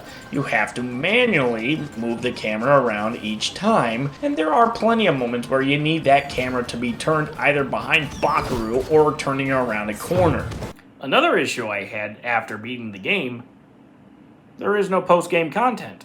Even going for 100%, I didn't get anything for my troubles. I would have loved to have a boss rush mode, or even a new game plus just to test my mettle, but nothing. Even if there was something, this game is still worth your time. I would argue that this is the real platformer of the year. Goodfield really made something special, and while I do think this could have used some more touches, it is still a charming game with a lot of love poured into it, and I hope it gets a follow-up sequel. We need more Bakaru, and people need to play more Bakaru. It's great. Play it. Now, if you want to buy the game but don't want to buy it digitally, don't worry, you're in luck. There is a physical version coming out later this year. And if you are worried about the performance of the game and also don't even own a Switch, you can also buy it on Steam. So you have that option there.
This part of the year had the best heavy hitters, but before we get into that, I do want to focus on one of my favorite online games, Fortnite.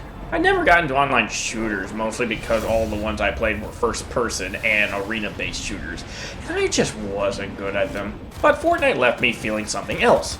It was third-person, open world, and had a weapon system that was easy to grasp on top of the building mechanic, and ever since then, I've been a longtime fan since 2018. Now jump cut to the tail end of 2023 and throughout 2024 with the latest version, Fortnite Chapter 5, Chapter 2 Remix, and currently now, Chapter 6 and OG season. Starting off with Chapter 5, it was exciting to have a new island called Helios to explore after Epic Games stalled the production and gave us Chapter 4 Season OG for a whole month. We had a season dedicated to the underground battling the society, one against the Greek gods, one that took place in a apocalyptic wasteland, and finally with a Marvel season with the Avengers facing off against Doctor Doom and his villainous allies. Season 1 was kind of a bland season, to be honest. It was a new island, and nothing really made it really special with either locations or weapons.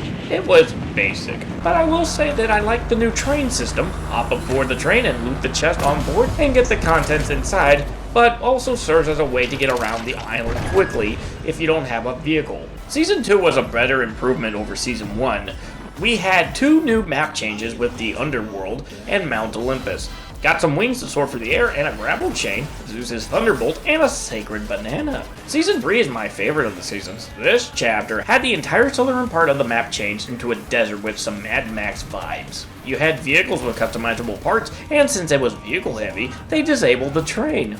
Aww. had a new item called Nitro that not only gave vehicles unlimited fuel, but also made players being able to move faster and break down walls. Season 4 had 2 parts. The Marvel focus with the superhero items and weapons, and then finally with the Halloween segment. Not too bad of a season, and it was a lot of fun, especially with the Iron Man and War Machine items. They were the go-to items for a lot of matches, either being very helpful with the combat or traversing the island. And at the tail end of the season was the Halloween event, and they went all out with the cosmetics, new or returning weapons, UI changes. It was nuts and a lot of fun. Though if I had to be honest with you, this was kind of a lame chapter. I think the biggest issue I had was the weapon damage for these seasons being way too high. It wasn't too bad in Season 1, but ever since Season 2, especially Season 2, it was a nightmare. It wasn't like I was playing against PC players, but sometimes it did for how quickly I died. And a lot of my deaths were because of one weapon that stuck around for 3 seasons. The Gatekeeper Shotgun. This shotgun does the most damage I have ever seen in this game. With well-placed shots, you can knock out your opponent in 2 to 3 shots. Even with either common or uncommon rarities, it is a ridiculously powerful weapon that is way too powerful for its own good, and to me, what ruined Chapter 5. I like to have a fair chance to fight, and being able to survive long enough to counterattack, but getting sent back to the home screen just blows. But that's not the only thing I didn't like about this chapter, it was also the storyline. And yes, Fortnite has a story. It's been a thing for a while, and a lot of us were excited to see where the story went after the amazement that was Chapter 3 and Chapter 4. But Chapter 5 just barely had anything that was a story, and I think a lot of it had to do with this new character, Hope. Epic was trying so hard to make her the new face of Fortnite alongside Jonesy, but only made her hated upon the community. I will say that she does have a beautiful design with the blue hair and the blue and black attire, and also received not only 1, but 2 skins over the course of the year. Personality-wise, she's okay, always wanting to do the right thing and asking Jonesy for assistance to prevent the island from going into darkness, and she always has a thing for predicting the future through graffiti. But what makes people not like her is her involvement in the story. We have some villains, the Society, Zeus, Megalodon, and his group of dedicated followers. Each of them got defeated by Hope, and that was all that was said. Yeah, so it's more the fact that we were told about their defeats rather than witnessing it for ourselves. What made Jonesy special was seeing the cutscenes involving him or in-game events where we are helping him defeat the baddies in past seasons, and why he became popular, because we witnessed Jonesy doing all that, but not for Hope. The only time I seem to get invested into Hope during the story was in Season 4, where we get to see some in-game events and even a cutscene of Hope defending Jonesy from Dr. Doom and knocking Doom in the eye with his own power. I just wish the whole chapter was like this moment. I think Epic just didn't want to give her the same treatment. Overall, not a complete terrible chapter, but one I do not want to experience for a long time. Chapter 2 Remix, on the other hand, felt like coming home after a long trip. Not a big fan of the season being centered around music artists. I mean, for crying out loud, the main star of the season was Snoop Dogg. He got his own mansion and guard dogs. I love the fact that the Boogie Bomb now makes players do the Snoop Dogg, drop it like it's hot motion. The weapon damage was more tolerable and made it my favorite season of the year because of that. Plus, it was just nice to re-experience an old map I haven't played for in a while. I won't go into Chapter 6 or OG Season 1 too much, but they were alright. Chapter 6 is Japanese themed, and I like the new island, but sadly I haven't dived in too much, mostly because I was playing too much of OG Fortnite. It was the original island, and man, was it dull, both visually and design-wise. I get it, this is where it all started, but it felt like a nothing burger with the locales. Though I like the weapon pool, so it wasn't too bad, and I love the new OG Renegade Raider skin. She's cool. I heard that they were going to update the mode by season, so it makes me excited for OG Season 2. And I cannot wait for OG Season 7.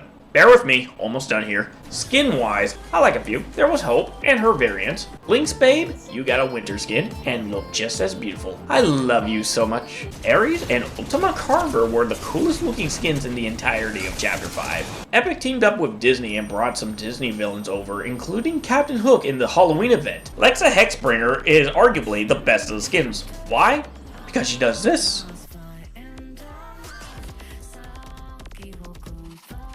Chaos Director. Hot mama! Ooh. Okay, look. Sometimes Epic throws a skin here and there for some players, and they don't miss. Emote-wise, not a bad selection, got a few uses out of the few I like Feel It, but one did stuck out the most. Caffeinated. It's a nice emote, and I love the sound of it, but people didn't like it. So much so that Epic had to rework the emote, and it became lamer. I hate the new version. This is quite the mixed bag of a year for Fortnite, but it wasn't completely bad. I just wish the weapon damage was more balanced and the story was more engaging. Could have been better, but could have been a lot worse as well. Here's hoping Chapter 6 gets the better treatment.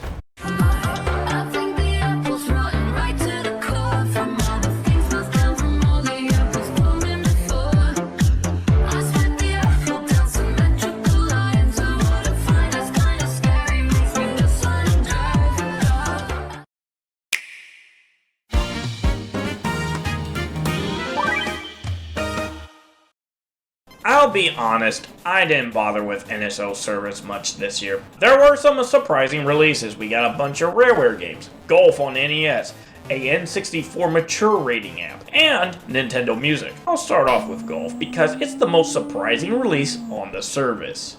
If you're wondering why I'm obsessing over this basic game, it's because of Satoru Iwata. He programmed this game, and it was one of his first projects for Nintendo. It was also a hidden game found on Year 1 Switch models. You could play it if you did the Iwata Direct pose, but sadly Nintendo updated the Switch to remove the game. Golf was meant to be an Amanori.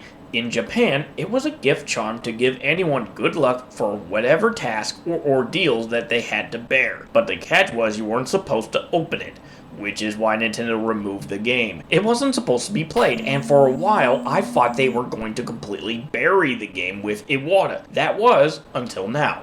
So yeah, it was a little shocking seeing it return, and feeling a little mixed about being on the service. But at the same time, it's nice seeing one of Iwata's earliest works.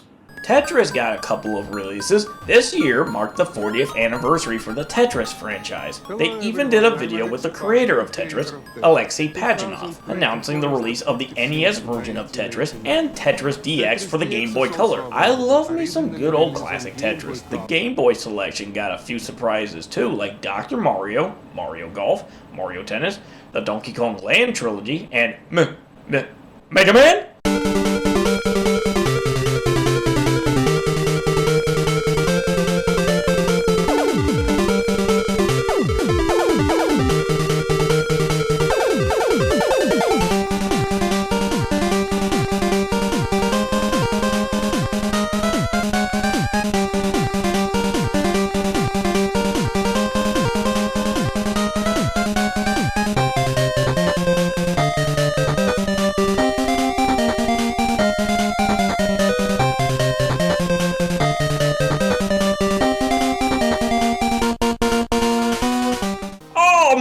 It's nice to play some classic Mega Man, but oh boy was Dr. Wily's Revenge rough. I tried getting through it without save stating and played on an NES controller, but this game was kicking me down. It got better with the sequels, but design-wise, more or less were the same as the NES games they were based on. I did like how some had some Robot Master abilities from other games, but sometimes it felt underwhelming due to the fact that you got those powers late into the game. Didn't finish them all, but I am excited to play Mega Man 4 and 5, especially 5, because it's an original game and not some remix or retelling of any of the NES games. Sega Genesis finally got some games.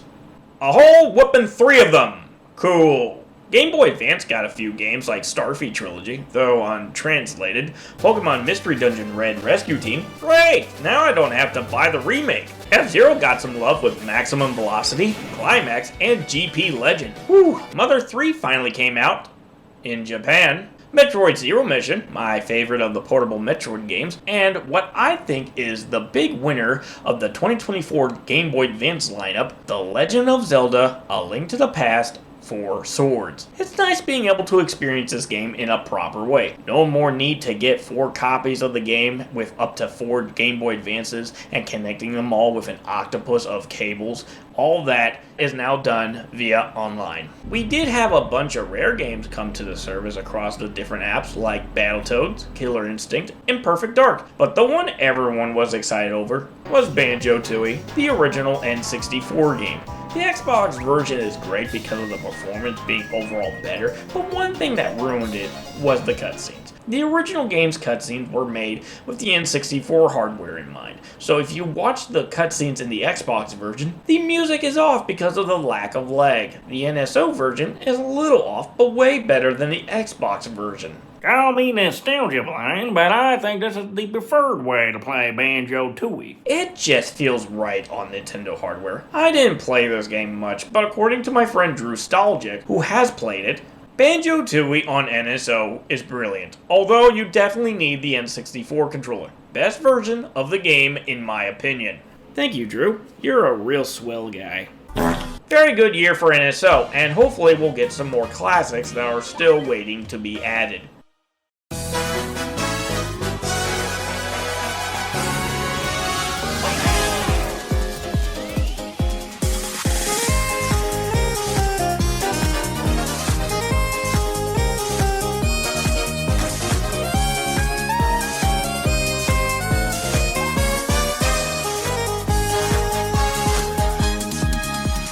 This was quite the Mario Party. Not a big fan of the name though. I would have rather go back to the number convention that the series used to go by. But Jamboree is an appropriate title for this game. By definition, Jamboree is a large celebration or party.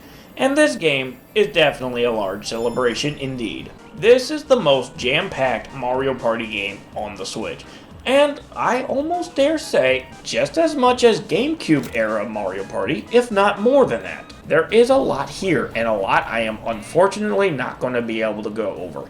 I haven't been investing my time into the Mario Party series much lately. I just booted up mostly just to play with friends. But this is a great entry though. I played some of the boards and side modes, and it's some of the best I have ever seen in the Switch era for the series. There's a lot of boards, including 2 N64 boards, Mario's Rainbow Castle and Western Land. Ah, that's where the DLC budget went.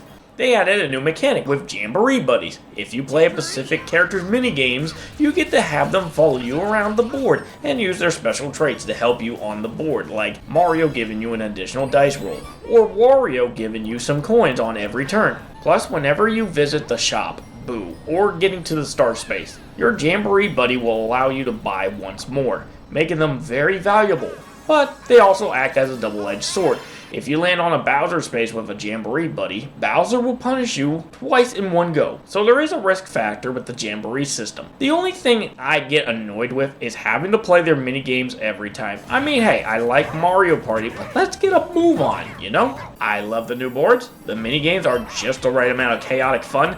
It's one of the best games in the series, and easily the best one on the Switch. We really came a long way since Mario Party 9, and finally got a game that just takes the best of what the series has best to offer.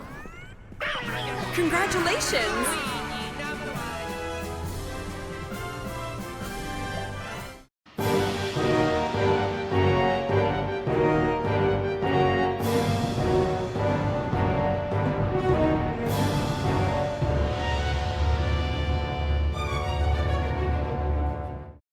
Ooh, my type of game. As an Indiana Jones fan, I was stoked when I found out that we were getting a brand new game from Bethesda, though specifically from Machine Games, the creators of the Wolfenstein games. Though what I did not expect was a first-person Indiana Jones game. I'm not the biggest fan of FPS games, though mostly on the multiplayer side. Rarely do I play any games in this genre, but I do enjoy some Metroid Prime. I was against the idea of this being a first-person game. I really wanted to see Indy on screen, kind of like the movies. But then I thought about it, and then I figured that is what makes this game unique, and that's okay. If it were a third-person game, it would probably be another generic game in the action genre. Even though you could make the argument that this is also generic, But think of this. No Indiana Jones game before this has ever done a first-person perspective. So in the end, this is a first for the video game series, plus it gets people talking about it, and I like that. I didn't finish the game yet. I'm taking my time exploring every inch of this game, doing every side quest, and seeing everything that this game has to offer. And there's even some DLC along the way. For now though, I can only show off everything I did in Gizeh, Egypt, and a little more after. The best way to describe this game is an open world sandbox. You can explore this vast open world and go nearly anywhere, and just do some activities. It's also sort of a stealth game where you have to avoid enemies from spotting you, or else get the whole army in the area hunting you down. You can sneak around and catch these guys by surprise, but the ideal option is to get some outfit to help you blend in. But if you choose not to, get ready to shoot, or in my way of doing things, punching the ever-living crap out of them. Yeah, it is just so satisfying punching people in the face. Hearing that punch just smooths the ear. Yeah, feel that punch. Yeah, the punching combat is so much fun that in nearly every region you visit, there is an underground fight club for you to test your boxing skills. It took me a while to figure out how to fight proper because if you go and swinging around, you'll get knocked out easily. Just guard at the right time and boom. The whip is quick and can disarm anybody you come across, but can also be used to drag in your opponents into a grab so you can punch them some more. Gun gameplay is about as on point as you can get with gun gameplay, so nothing much to talk about other than the fact that the moment you fire your gun, the moment others will hear you and come towards you. You can even improve Indy's combat if you find some books laying around. It's quite helpful in making Indy feel his best. And speaking of Indy, Troy Baker does a fantastic job as Indiana. He sounds like young Indiana, and is very on point. We've actually met before at the Cairo Museum. Professor Omar, right? I don't think... Hold on. Dr. Jones? I didn't recognize you without the suit. It's funny, I don't recognize myself when I'm wearing it. And please, call me Indiana. The supporting cast, like Gina, is alright. I like her a lot more than Helena. Brave, confident, and very human. She has her moments that make her stand out and really sympathize with her. The villain Voss is both menacing and manipulative. He knows how to take advantage of the situation and can get under people's skin through psychological torment. But he can also be a little silly.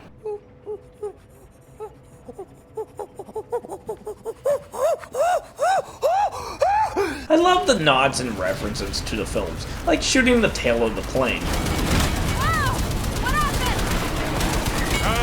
They got us. It gets epic, and I haven't even gotten through the whole game yet, but I know that I got a long way to go, and I'm going to enjoy every aspect of the game the more I play. And since I had some time with it, I asked myself this simple question.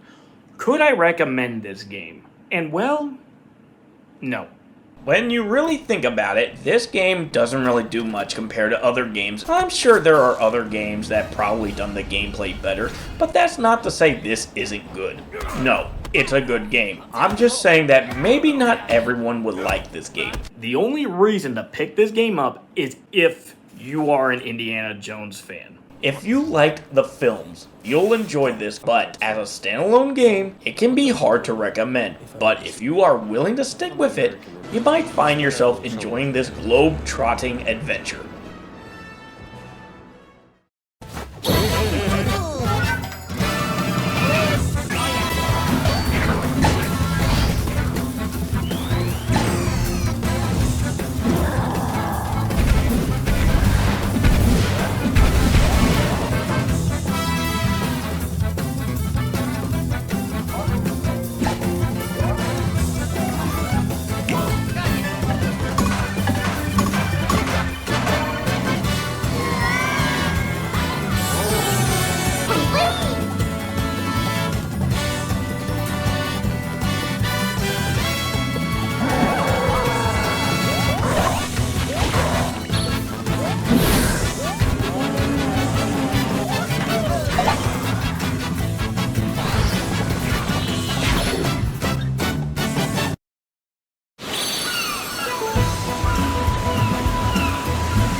was an unexpected game, but it was also a very welcoming one. We haven't had a new Mario & Luigi game in so long. The last Mario & Luigi game, Bowser's Inside Story Remake for the 3DS, came out at the tail end of 2018, but in terms of the last original release, Paper Jam, that came out in 2015. So practically, it has been 9 years since the last game in the series came out. The reason why was because of the closure of the studio behind the series, Alpha Dream. They just one day announced bankruptcy, and a lot of people were unhappy, myself included. It was shocking to hear, and even more shocking was that in a recent interview over Brothership's development that Nintendo was willing to let the series die because they couldn't come up with any new ideas for a new entry. That's when they approached Acquire, the makers behind Octopath Traveler, to make the new game. Appropriate given that these guys have some RPG experience, and they did receive some help from former Alpha Dream devs when working on the new game. That was reassuring. And the game came out at a good time too. In less than a year ago, Nintendo released 3 new Mario RPG games, a remake of Super Mario RPG, a remake of Paper Mario and the Thousand Year Door, and finally this game, Mario & Luigi Brothership. It was like some Mario RPG revival project, and publishing these would help determine if Mario RPG has some relevance in this day of age. Each game has their own appeal, but looking at all 3 across the board, Brothership stands out the most because unlike the other 2 games, it's an original game. It's literally the next installment in the series. And that alone is what got people, like me, hyped. And after so many hours of playing, this is a great game. Mario and Luigi are just hanging around the Mushroom Kingdom until suddenly some force sucks them into a portal to an alternate realm called Concordia. Upon arrival, they learn that the world of Concordia was once one large continent and was broken up into small islands across the Great Ocean, and the only way to put them back together is by forming a new Uni-Tree. With the help of Coney, the Whatness, and Snowlet, the I can't believe he is not a pig. As they continue to connect the islands, they soon come across the villains of the game, Zoek, and the Extension Corps, X-Tension.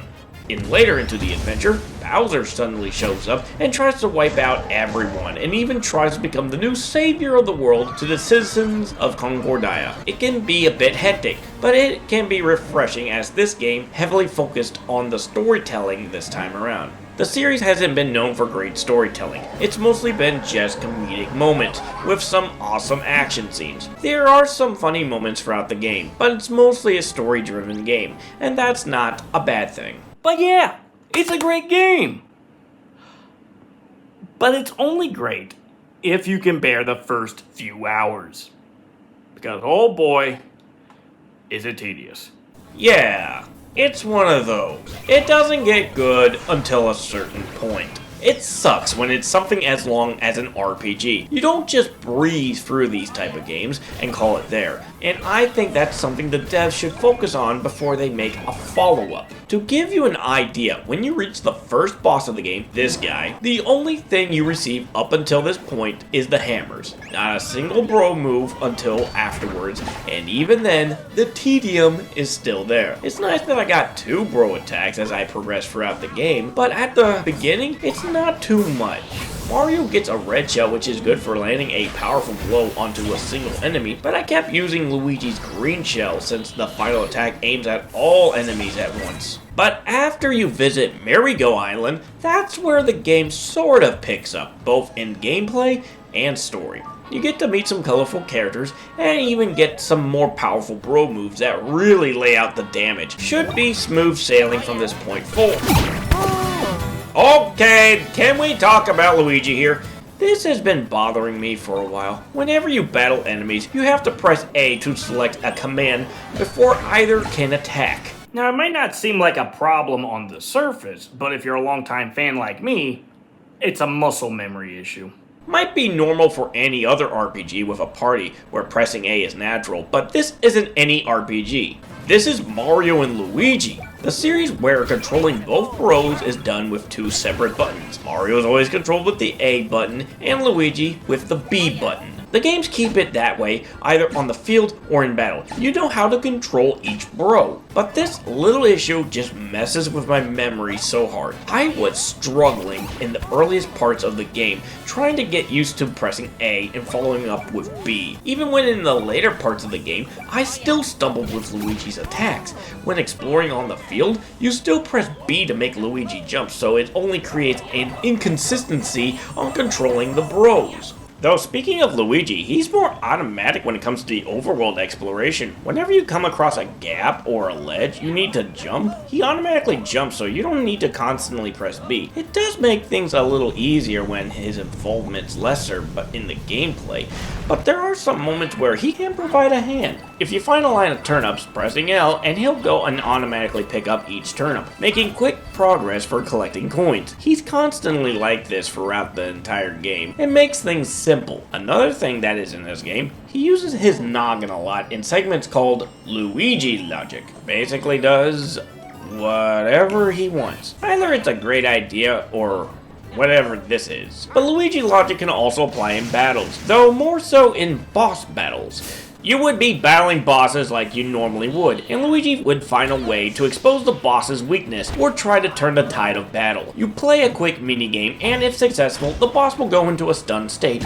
allowing you to go all out. Not a bad mechanic, and makes the game feel refreshing with this. The game's soundtrack is composed by not Yoko Shimomura, but Hideki Sakamoto. I never heard of this guy before, but looking up at his track record, he's got quite the resume. Apparently, he was the composer behind the main theme for Smash Bros. Ultimate, Lifelight. Neat. I will miss Yoko, but I'll admit that Hideki does turn out some amazing tunes. If not for the amazing battle theme, it's locations like Shipshape Island, Twisty Island, Great Lighthouse, Lotta Coins, and Way Away Island. The mid-boss battle music took some time to get used to. The main boss music is such an amazing piece, very epic and energetic. I love the moment where it's like, this is your big moment, go all out!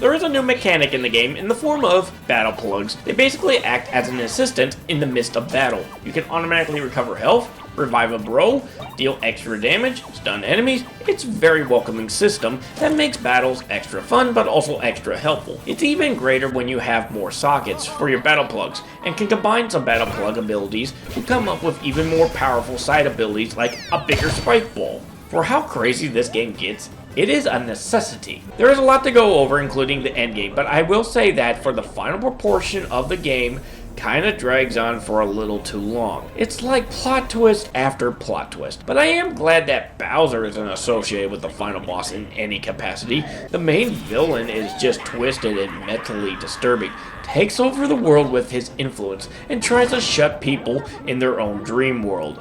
But the main thing that really settled with me was the game's message. Bonding. Bringing the world of Concordia back together, reuniting friends, families, lovers, apprentice and teacher, brother and brother.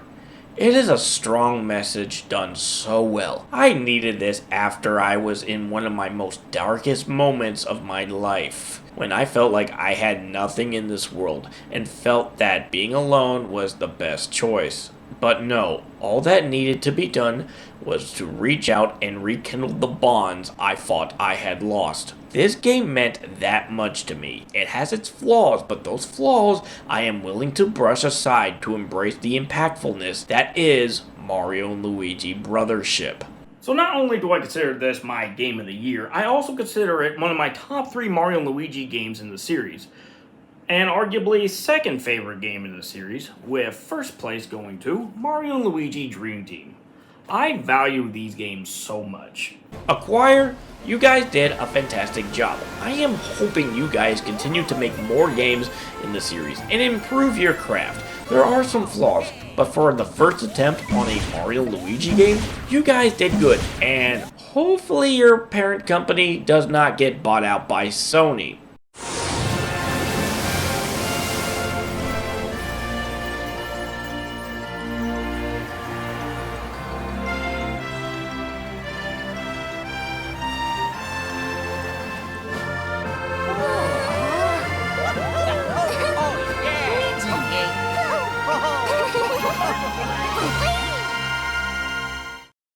Overall, it was a fine year. The first half of 2024 was a bit of a lackluster. There were some good releases, but not a lot that really go. That was 24. All the real fun stuff was found in the last half of the year, and sometimes that tends to happen for a lot of game releases in a single year. Starts out bland, but slowly gets astounding as the months go by. Not one of my favorite years, but definitely a good one. But now we just passed over the 2025 horizon.